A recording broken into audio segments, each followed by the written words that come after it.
Good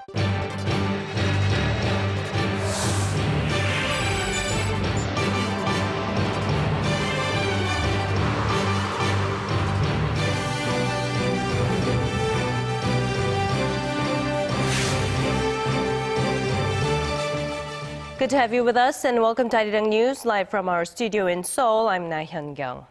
We begin with the hostage situation in Sydney, where up to 50 people are reported to have been held captive since Monday morning local time. There haven't been any reports of bombings or casualties, but nearby buildings have been evacuated. For more, we now go live to our Kim Min-ji, who's been following the case for us since the beginning. So Min-ji, what's the latest now? Over the past few hours, 5 hostages have been seen escaping from inside the Lindt cafe in Martin Place. 3 men and 2 women were seen running out of a door on the side of the building on 2 separate occasions. The Korean consulate in Sydney has confirmed that one of them is a Korean-Australian who was being held inside.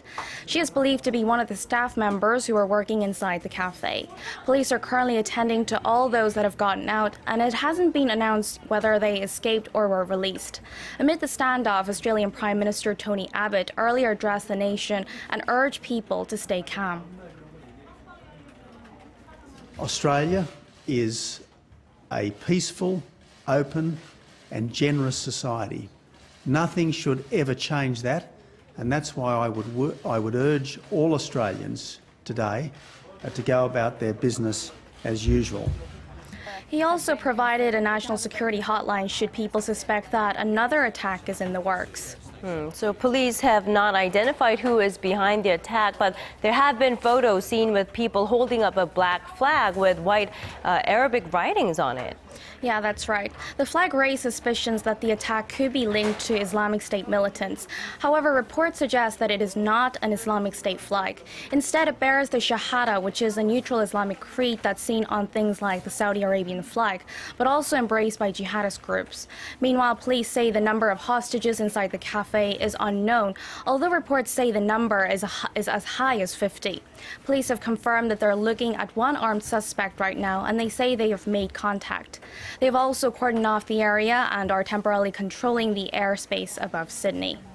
Well, there were concerns about a situation like this happening in Australia before. The threat of a terror attack like this one has loomed for some time now. Yeah, that's right. In September, the country raised its terror threat level and conducted a large-scale counter-terror raids across the country. Also this morning, police arrested a man in Sydney on charges of terrorism offences. But police say they don't believe this hostage situation inside the cafe has any connection to the other cases.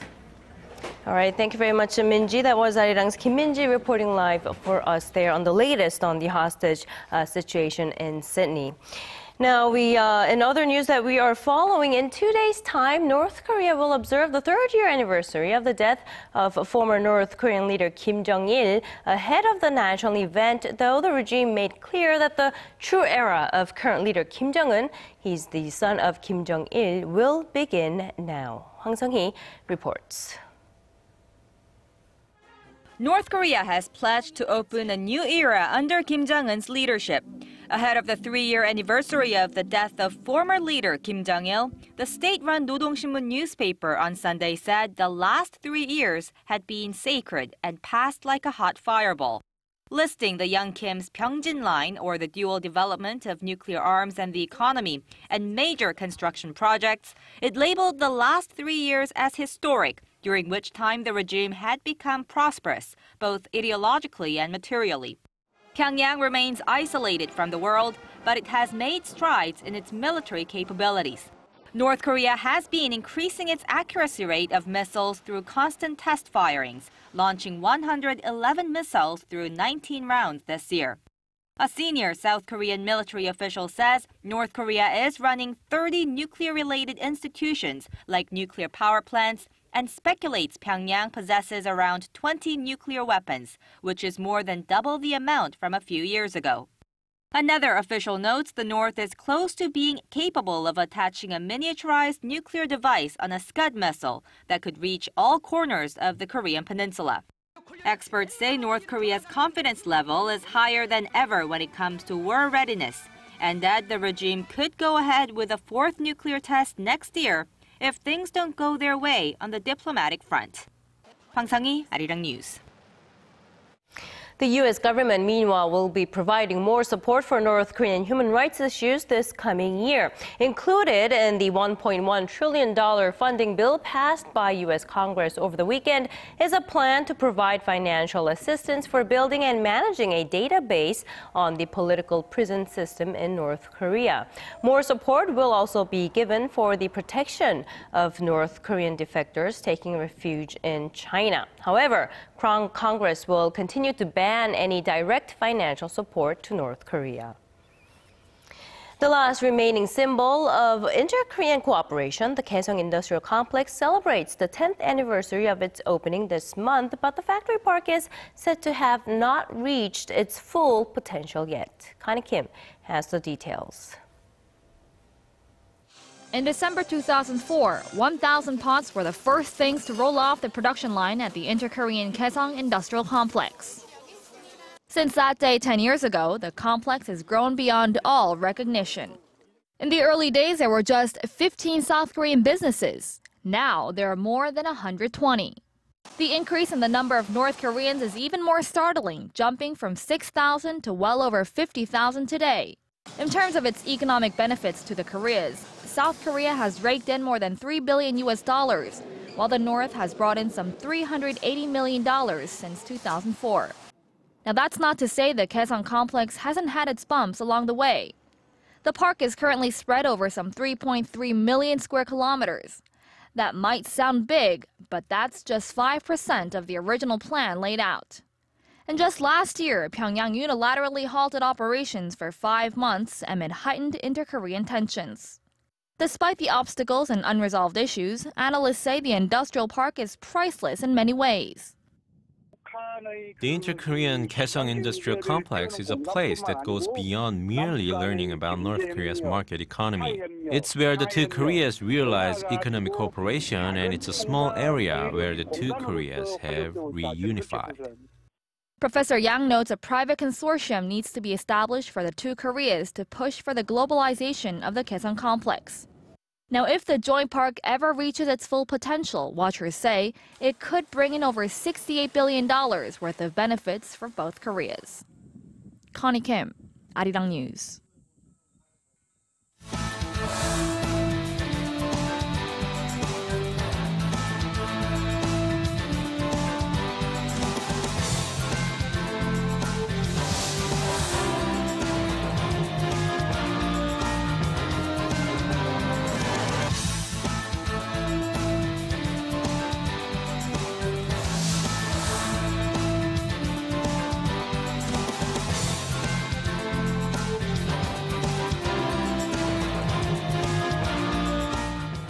As you just saw there, Japanese Prime Minister Shinzo Abe successfully maintains a majority at Japan's lower house. His and his coalition party won in Sunday's snap general election, but with record low voter turnout, analysts say Abe cannot be complacent. Japan's ruling coalition won a landslide victory in parliamentary elections seen as a referendum on Prime Minister Shinzo Abe's economic policy. Abe's Liberal Democratic Party, together with its junior partner Komeito, retained a two-thirds majority of 475 seats in the lower house of parliament, giving them the power to pass legislation without recourse to the upper house. I'm relieved we've managed to continue our ruling coalition with the Komeito party. But at the same time, this is also a great responsibility. It was a crushing defeat for the main opposition Democratic Party of Japan, falling well short of the 100 seats it had unofficially targeted. Many observers say the lack of a clear political alternative to the ruling party left many voters feeling underwhelmed and questioning the need of an election in the first place. And as if reflecting the people's indifference, voter turnout was 52%, the lowest figure since World War II, and well short of the previous low of 59% set in 2012. Abe is now widely expected to push ahead with expanding the role of the military and restarting Japan's nuclear power plants. The win also gives the Prime Minister a fresh 4-year mandate to institute his economic policy known as Abenomics, which aims at reviving Japan's economy through monetary easing and strong public spending. 손정인, 아리랑 뉴스. So how will this result change or not change current Korea-Japan relations? This very question can also be posed for Japan's relations with China. Our Lee Ji-yoon has more. Will Japanese Prime Minister Shinzo Abe try to mend relations with Korea and China? Experts are not very hopeful. They say because Abe won in overwhelming fashion on Sunday, he's likely to forge ahead with his right-wing agenda. Abe denies that Japan forced Korean women into sexual slavery during its colonial rule of the Korean peninsula. This has angered the Korean government, which continues to ask for an official apology and compensation for the victims. Politicians within Abe's ruling party have also denied the 1937 Nanjing massacre, in which tens of thousands of Chinese civilians were killed by invading Japanese soldiers. The list goes on. His repeated visits of Yasukuni Shrine that honors Japanese war criminals, false claims to Korea-controlled Dokdo Island in the East Sea, and efforts to revise the post-war constitution to militarize Japan. Experts say, though, that Japan does realize Korea and China as important economic and political partners, which means there's still a chance Abe might try a bit harder to deal with existing problems. As for now, eyes are on what Abe will say and do during the 70th anniversary of the end of the Second World War next year, and whether he will visit the Yasukuni Shrine again or offer a sincere apology for Japan's wartime atrocities. Lee Ji-yoon, ARIRANG News. In other news, it's a historic agreement on climate change. UN member countries have agreed to submit plans to how each country should tackle the issue by March next year. But differences over the agreement still remain. Kim Ji-yeon has this report. More than 190 nations agreed on new measures to combat climate change at a United Nations meeting in Lima on Sunday. The deal urges governments to submit national plans by this coming March to curb greenhouse gas emissions. The national pledges will be used as a base for establishing a global agreement at the UN Climate Change Conference in Paris next December. The Lima draft is receiving mixed reviews. Some who urge stronger action on limiting increases in global temperatures say the text is weak.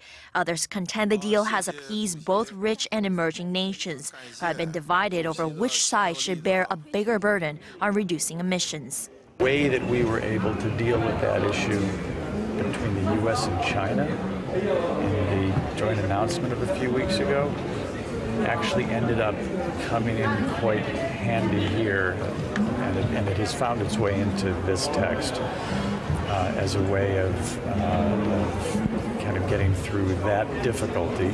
So that was quite useful. Korea is 7th biggest gas emitter in the world. To tackle climate change, Seoul has unveiled a carbon emission trading market where local business entities can buy or sell leftover emissions, much like a stock exchange. More than 500 companies are expected to participate in the emission trading market, which is scheduled to launch early next month. Through the system, Korea expects to reduce the amount of projected emissions by 30% by the year 2020. Kim Ji-yeon, ARIRANG News. Korea's Transport Ministry is scheduled to hold a briefing over the investigation into the so-called nut rage incident tomorrow. That press conference comes after aviation officials questioned the now former vice president of Korean Air Cho Yeon-ah last week. Officials say they will share what they found out so far about what happened in the lead-up to Cho's actions to demand, as a passenger, a plane return to the gate, and also about whether the company tried to spin the situation in their favor after it caught the media's attention. The head steward of the plane, Park Chang-jin, claims he was abused both physically and verbally by Cho, and that he was also threatened by the firm to fabricate his testimony afterward.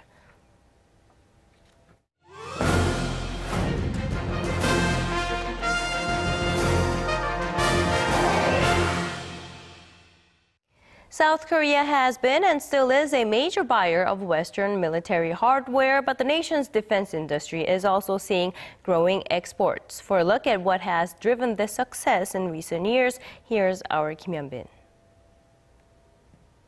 South Korea's defense exports have ballooned over the past 5 years or so. Until the early 2000s, the country's defense industry exports were mainly small arms and supplies, such as boots and helmets. The situation today is vastly different.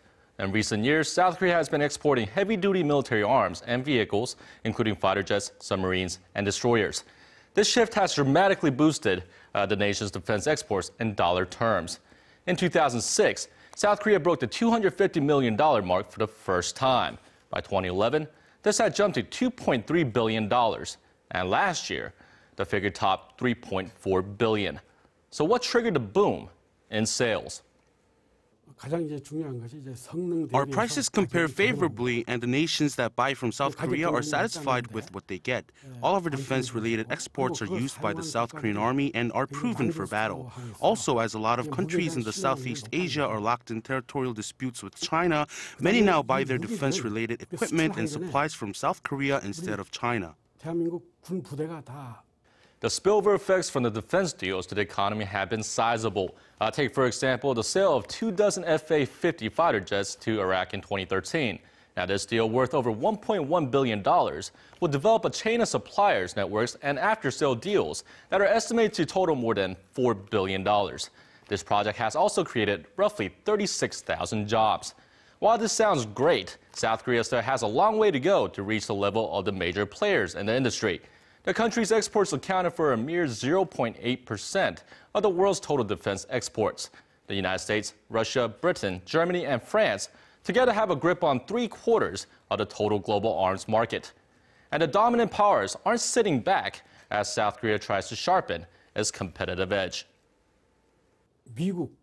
The United States, France, Britain, and Germany are watching South Korea very closely as their competitors in the international arms market. Koreans should have pride in their defense industry and support government policies that make our country more competitive on the global stage. South Korea has been successful so far, but to sustain and increase its share of the multi-billion-dollar arms market, the industry needs to diversify.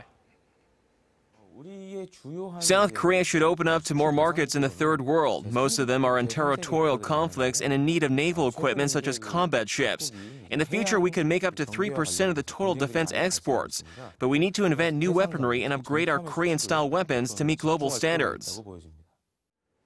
Competition is fiercer than ever, with Japan and China jumping into the defense market at full speed. For that reason, experts say the Korean government and the public need to stay committed and focused to maintain their growth in the international market. Kim Hyun-bin, ARIRANG News. Bringing you the fresh updates from stories breaking in Korea and abroad. We give you a bigger and better picture of the world. Join Laah Hyun-kyung live from Seoul. Every weekday, only on ARIRANG.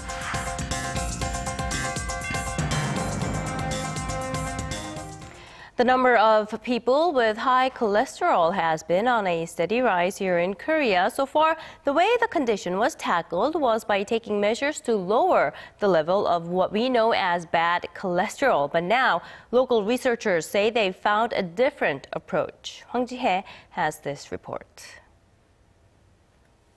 This patient is visiting the hospital due to her high cholesterol level. She went through sudden weight gain after menopause, and her blood cholesterol is at the dangerous level of 240 milligrams per deciliter.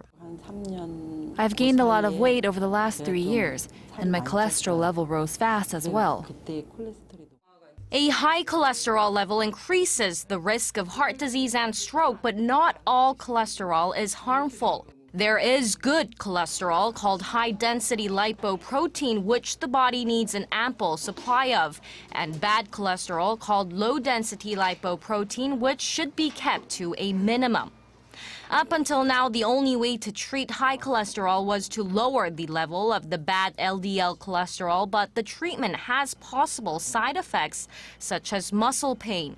But local researchers have found a new way to control the body's blood cholesterol level by boosting the amount of good HDL cholesterol with the use of a liver X receptor. The team of doctors from Asan Medical Center found that mice injected with the receptor protein saw HDL cholesterol levels increase by 36% more than control mice. The increased level of HDL cholesterol helps eliminate the body's overall cholesterol via the liver in the form of bile acids. The team anticipates the new findings will lead to better treatment of arteriosclerosis while reducing the risk of side effects.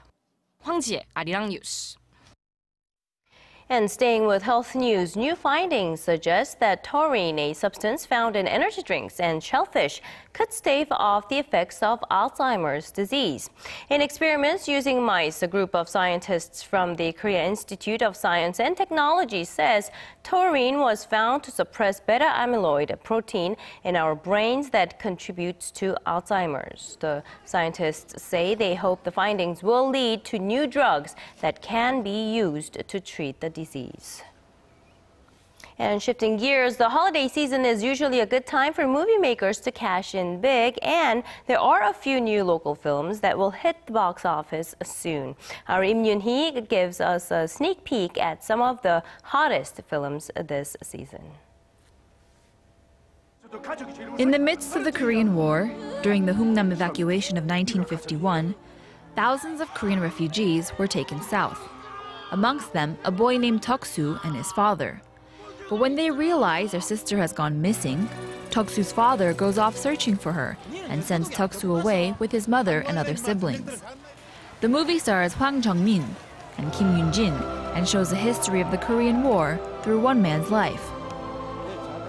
Even just the mention of the word dead stirs up emotions, so we thought about expressing that in the movie.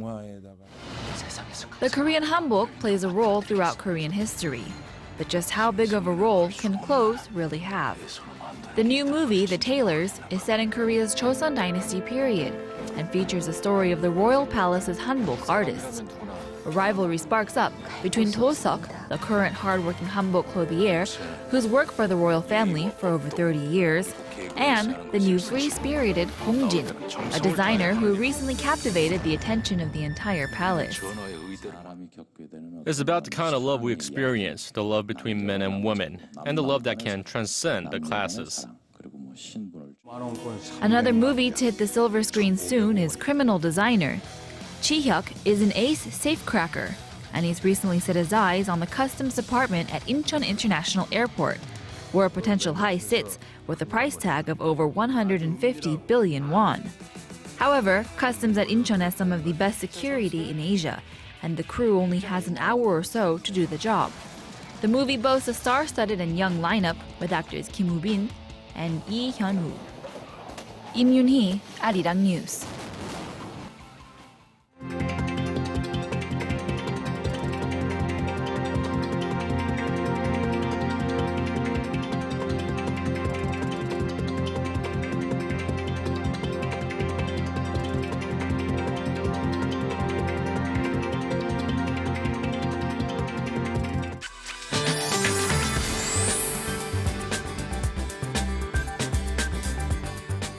Good afternoon, I'm Michelle Park here with the latest weather forecast. We started off our Monday morning roughly 7 degrees warmer than yesterday. Now, which is our daytime highs are also expected to be higher, ranging from 4 to 11 degrees.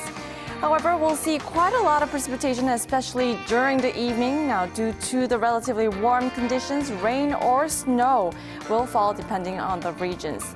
Now, snow is coming down pretty fast here in Seoul, where we're expecting up to 3 centimeters, while regions within Gangwon province will receive much more, up to 20 centimeters. And looking ahead to the week, we'll be hitting with a cold snap later on, with highs staying in the negatives. Looking especially at Wednesday, our morning lows are expected to drop down to minus 12 degrees. And moving over to our readings for today, so it'll be around 4 degrees this afternoon. Meanwhile, the southern cities such as Gwangju and Busan will be warmer at 7 and 9 degrees. And to other regions such as Jeju Island gets into the teens, while Dokdo hits 6, while Gangneung is at low at minus 3. Well, that's all for now, Michelle Park, and here's a look at the weather conditions around the world.